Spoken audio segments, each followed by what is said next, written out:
stage 4 metastatic breast cancer. This is not how I planned on leaving the military. You go walk into your doctor's office because it is their job to do everything that they can to save your life.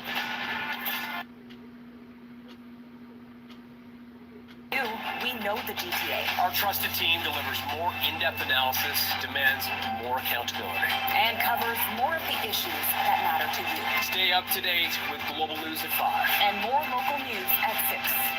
Keeping the GTA informed and connected.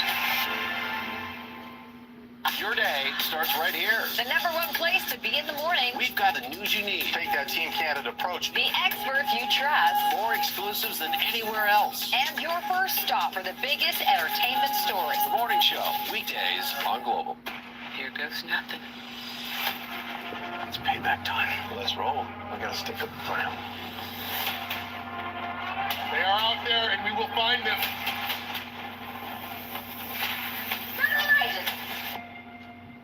Try not to panic. Everyone get back!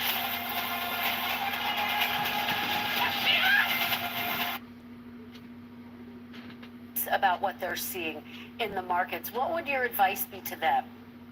So 3 pieces of advice, Kristen. The first is really think about today when you're in that first job, that first career, making sure you're getting those basics right. You might have debt from college, and that's the second largest debt of most Americans, Kristen, so that's real. You might be paying rent. You might have a lot of obligations, so make sure you take care of today first. Have that cash on hand or that access to money so you can make those day-to-day payments just in case something happens to your job or something happens to you. Then think about what's sustainable for a contribution standpoint. So don't just look at that advice, Kristen, which maximize your 401k and the match. Make sure that you're really being smart about it. You have enough cash on hand because you can incur penalties for drawing money out without a hardship. And the last thing I'd mention is you have time on your side. So it's really important to take an evaluative approach.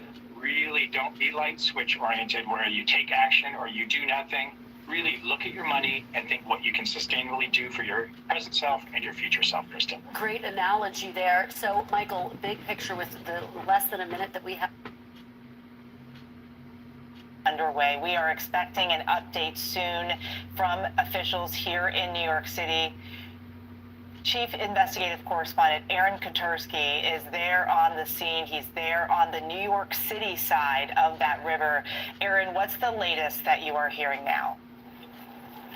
Eva, we've just been watching as some of the FDNY divers who were in the water conducting some of the search and rescue here. They've just come off one of the fire boats, just dropped them off, and you can see that they've unloaded their gear. These divers were in the water almost immediately after this tourist helicopter, the Bell 206, crashed on the New Jersey side of the Hudson River just before 3:30 this afternoon.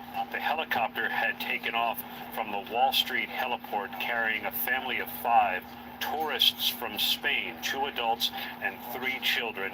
They, along with the pilot, are now believed to be dead. The authorities had recovered 5 bodies. They were still trying to recover 1 more, that of the pilot, it's believed, from the water. But the FDNY divers have now come out and offloaded their gear. Still an active investigation on the New Jersey side of the river with the people trying to secure the wreckage of this Bell 206 tourist helicopter that again crashed a little before 3:30 this afternoon, Eva, and all 6 aboard believed to be dead. And let's bring in aviation expert John Nance on this Bell 206 helicopter. We know it was 21 years old. This was its 6th flight of the day with those that family of 5 from Spain, 2 adults and 3 children, as well as the pilot that were on board. Based on the images that we have seen of this crash and the eyewitnesses that have described it for us, what does that tell you about what happened here, John? Well, it suggests, because you never want to be saying that this is definitely what happened in the early stage. The tail boom and led to disintegration of the blades and the hub, leaving the helicopter without any way of lifting itself, and that's why it went straight in. Why that happened, there are a million different possibilities, most of them metallurgical and mechanical. That will be up for the NTSB to piece together, and they're